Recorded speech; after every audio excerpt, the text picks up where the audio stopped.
In the heart of the world's largest desert, there is a green scar that refuses to heal. We look at the pyramids and see a monument to human will, but the real story of Egypt is much more profound. The story of the Nile doesn't begin with humans conquering nature. It begins with nature kicking them out of paradise. 10,000 years ago, North Africa wasn't a sea of sand. It was a vast, lush savanna, a garden of massive lakes and wandering herds where nomadic tribes lived scattered across a green horizon. But then, the earth tilted. The rains began to fail. Paradise died. A wall of sand started to swallow the continent. Driven by fear and thirst, these wanderers were herded into a narrow, golden cage, a volatile, swampy river valley, the Nile. This wasn't a choice. It was a desperate struggle for survival. What follows is the story of how climate refugees invented the state, created the first god kings, and built mountains of stone to prove they could outlast the desert. This is the biography of the world's first superpower, a civilization born in a trap that built a legacy to outlive the sands of time.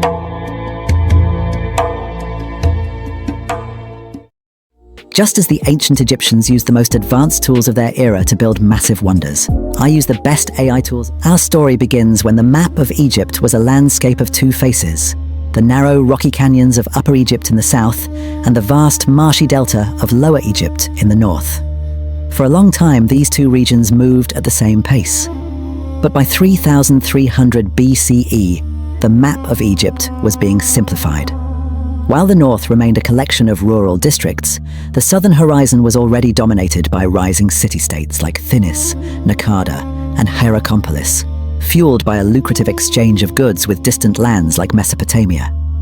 Through alliances and bloody rivalry, these centers merged into the Thinite Confederacy, a powerhouse of southern tribes unified under a single vision. This was the era of the Shadow Kings, Dynasty Zero. Leaders began to carve their names into history as absolute rulers. Their walls could no longer contain their ambitions. They needed more land, more wealth, and more control. The warrior kings of Thinis turned their eyes toward the gateway to the Mediterranean, the Delta. The culture of the south began to subsume the north. Fortresses rose where there were once only farms. The era of the God King was about to be written by one man, Nama. He is the bridge between a collection of warring tribes and the birth of the first nation-state.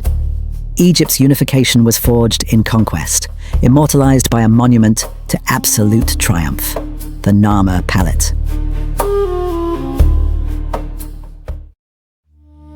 Found in the ruins of Hierakonpolis, the Nama Palette is the world's first masterpiece of political propaganda.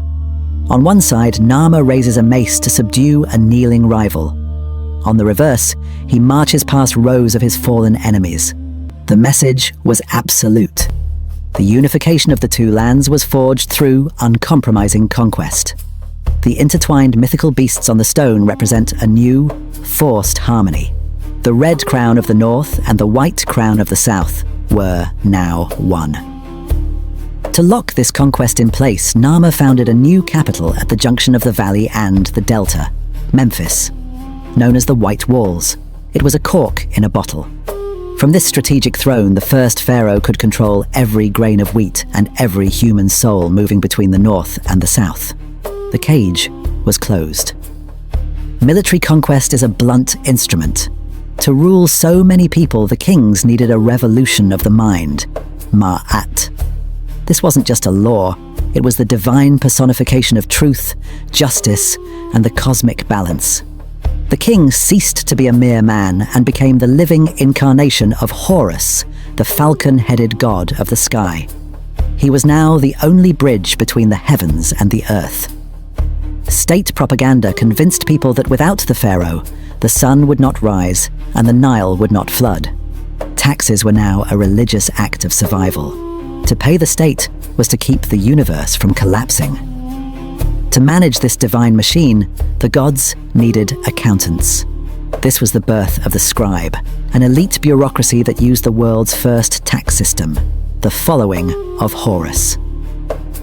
By using nilometers, stone wells that measured the river's pulse, scribes could accurately predict the harvest before a single seed was even planted.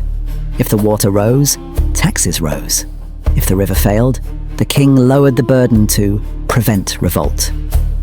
Grain surplus that once sat in local villages was now funneled into royal granaries, creating a national safety net.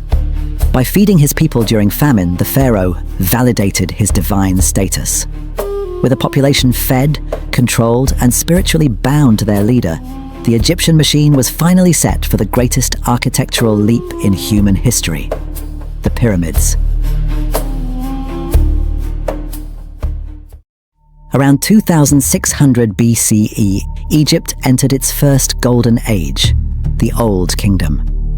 This was the moment the Egyptian state tested the very limits of human capacity. The transition from mud brick to stone was more than an aesthetic choice. It was a declaration of war against time. Under Pharaoh Djoser, the mission fell to his vizier, Imhotep, a genius who served as the king's right hand, overseeing every law and every stone. Imhotep conceived the Sahara complex by reimagining the traditional flat-topped tombs of the ancestors, the mastaba. By stacking these monumental layers atop one another, he birthed the Step Pyramid, the world's first monumental stone structure. The peak of this machine was the Great Pyramid of Giza. The Diary of Mera, a 4,500-year-old logbook, proves this wasn't the work of slaves, but of a high-precision national workforce. Thousands were fed and coordinated by a state that functioned like a massive corporation, where the pharaoh was the CEO, and the goal was divine order. However, this stability carried the seeds of its own destruction. To ensure their eternal cults, pharaohs granted massive tax exemptions to temples, slowly emptying the state's grain bank. Meanwhile, local governors, the nomarchs, began to hoard power. They stopped being servants of the capital and became local kings, keeping the wealth that once flowed to Memphis. The final blow came from the sky. At the end of Pharaoh Pepi II's 90-year reign, the world was struck by the 4.2K event, a brutal climate shift that dried up rivers and decimated harvests across the entire planet. The Nile failed for decades. The irrigation systems became a graveyard, and with the royal granaries already weakened by corruption, famine swept the valley. When the flood died, so did the pharaoh's godhood. The collapse of Ma'at plunged Egypt into a brutal civil war known as the First Intermediate Period. The centralized state vanished, leaving a power vacuum and a broken world, waiting for a new force to rise from an obscure town in the south, Thebes.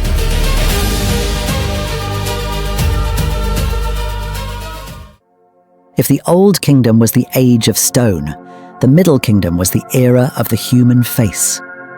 After a century of civil war between the north and a rising southern town called Thebes, King Mentuhotep II finally crushed all resistance. Egypt was reborn, but it was psychologically transformed. The illusion of an infallible king was dead. The new order needed a new justification. A revolutionary ideology arose: the king as the shepherd of the people. The shepherd-king ideology reflected a more human and vigilant monarchy. The royal crook was no longer merely a symbol of power, but a tool of care, signaling that the pharaoh's legitimacy now rested on his ability to protect and provide for his people, rather than solely on his divine lineage. This era also saw the democratization of the afterlife. Hope for immortality was no longer a royal monopoly, but a reward for any citizen with a moral life. To fund this stability, Egypt turned to aggressive imperialism. In the south, they built a chain of high-tech fortresses in Nubia to secure the flow of gold. But the greatest victory was hydraulic. Haunted by memories of famine, the state transformed the Fayum oasis into a massive water savings account, creating a nation-scale insurance policy against the river's betrayal. However, this prosperity became a magnet for disaster. Egypt opened its gates to migrants from the Levant, merchants and shepherds known as the Asiatics. At first, they were a controlled engine for the economy, turning cities like Avaris into bustling trade hubs. But as the central government began to splinter, the grip on this immigrant population slipped. It was a Trojan horse.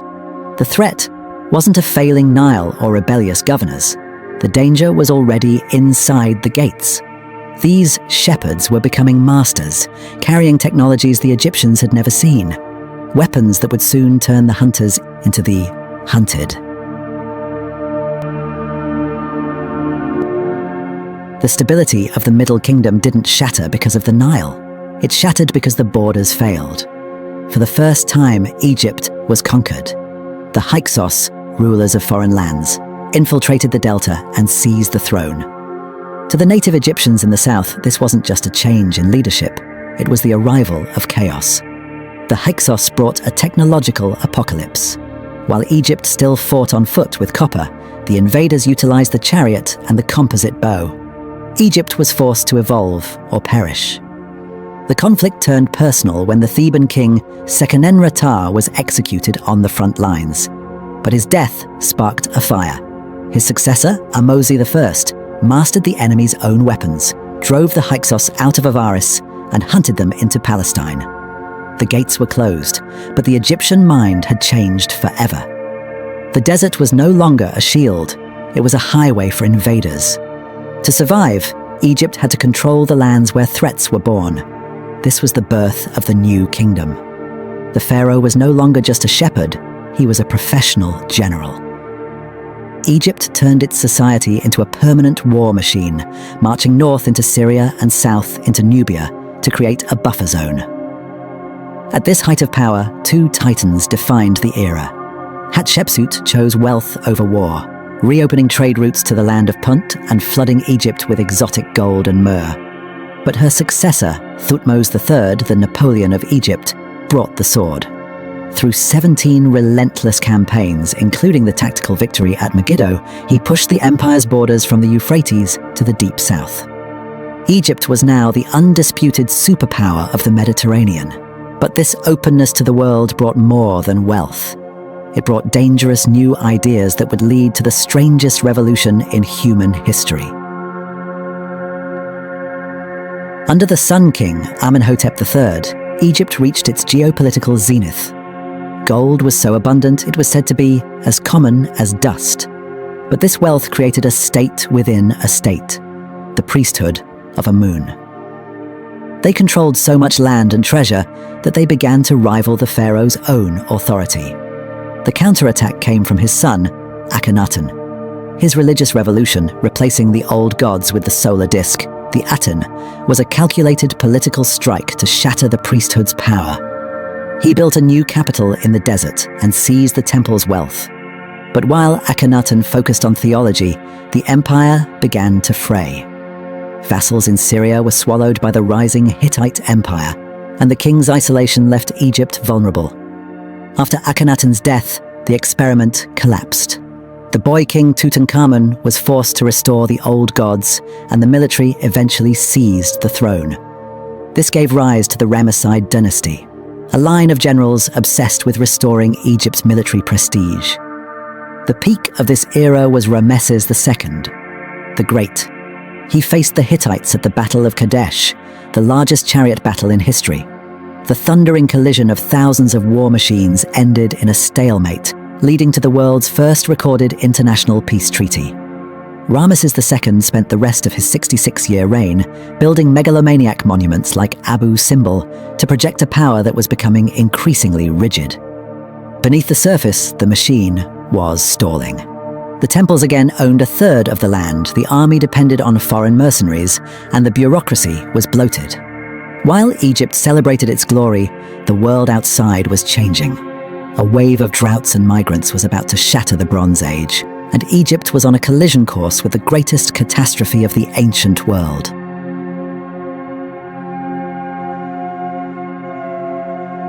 As the second millennium BCE ended, the world around Egypt disintegrated.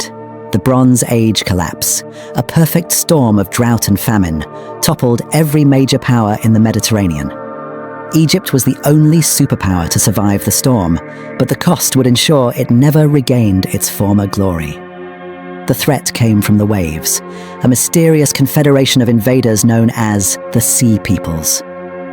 Pharaoh Ramesses III fought the last great defensive stand in pharaonic history, ambushing their fleet in the delta's narrow canals. Egypt won, but it was a Pyrrhic victory. The war emptied the treasury, and international trade, the state's lifeblood, lay in ashes. In the village of Deir el-Medina, hungry tomb builders organized the first recorded strike in history. By the 20th dynasty, royal authority evaporated. The high priest of Amun controlled more land and wealth than the pharaoh, shattering the country into the third intermediate period. As Egypt tore itself apart, a new power rose from the south, the kingdom of Kush. These Nubian kings saw themselves as the true guardians of Egyptian tradition. The Black Pharaohs of the 25th dynasty launched a holy war to save Egypt, reunifying the land and sparking a cultural renaissance. But this rebirth attracted a new, brutal predator, the Neo-Assyrian Empire. This was a technological execution. While Egypt relied on bronze, the Assyrians fought with the cold efficiency of iron. In 663 BCE, the unthinkable happened. The Assyrians sacked the holy city of Thebes, dragging away its sacred obelisks as trophies. The Kushites were driven south, and Egypt was left in ruins, ruled by foreign puppets. The era of absolute autonomy was over. Egypt was entering its late period, a sunset age where survival would depend not on its own strength, but on the dangerous skill of negotiating with the rising empires of the world. The sack of Thebes wasn't the end. In a final display of resilience, Egypt reinvented itself under the Sate kings. Pharaoh Psamtik I realized that to survive, he needed to embrace the world. He hired Greek and Carian mercenaries, bronze-clad hoplites, to unify the land. This reopened Egypt to the Mediterranean, injecting silver and trade into a resurgent economy. This Sate Renaissance was fueled by a powerful nostalgia. Artists and priests deliberately copied the styles and spells of the pyramid builders from 2,000 years prior. It was a political shield. By reviving the forms of their glorious ancestors, the Sate pharaohs were claiming the legitimacy of the gods, dressing a modern, multicultural state in the sacred robes of the past. But the geopolitical tides were shifting. In 525 BCE, the Persian Empire arrived. At the Battle of Pelusium, Egypt was defeated and turned into a satrapy, a mere province of a Persian world. Egypt became a breadbasket for Persepolis, its wealth drained to fuel a foreign throne. The Egyptian spirit made one final stand. In 404 BCE, a successful rebellion launched a 60-year window of independence under the 30th dynasty. The last native pharaohs, like Nectanebo II, began a frantic program of temple building and fortification, racing against time. They used the cult of sacred animals as fierce markers of national identity against the rising eastern tide. In 343 BCE, the nightmare returned. A massive Persian invasion shattered the delta's defenses, and Nectanebo II fled south into Nubia. He was the last native Egyptian to ever rule the Nile. When Alexander the Great arrived a decade later, he was welcomed as a liberator, not a conqueror. He was crowned pharaoh, but the existential cost was absolute. For the next 2,000 years, the Nile would be ruled by foreigners. The arrival of Alexander the Great in 332 BCE was a radical rupture. Egypt was no longer ruled from its ancient heartlands, but from Alexandria, a Mediterranean megaport facing the Greek world. Alexander won the people by embracing their gods, even trekking to the Siwa oasis to be declared the son of Amun. To the Egyptians, he was a liberator. To history, he was the architect of a new, hybrid world. After Alexander, his general Ptolemy I turned Egypt into a vast private estate.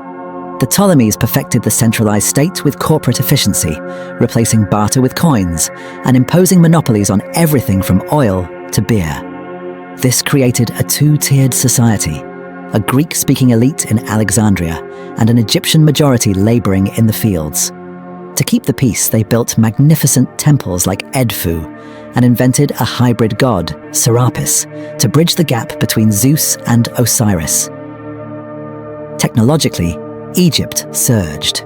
Innovations like the Archimedes screw pushed irrigation further than the floods ever could. But this glittering wealth masked internal rot. Extreme taxation triggered the Great Revolt of Thebes, where native kings reclaimed the south for 20 years. Though the rebellion was crushed, the dynasty emerged weakened and fractured by bloody family feuds. The final act belonged to Cleopatra VII.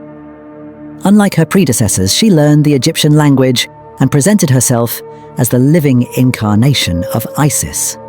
Her gamble was the ultimate political play, aligning with Rome's titans, Julius Caesar and Mark Antony, to preserve Egypt's autonomy.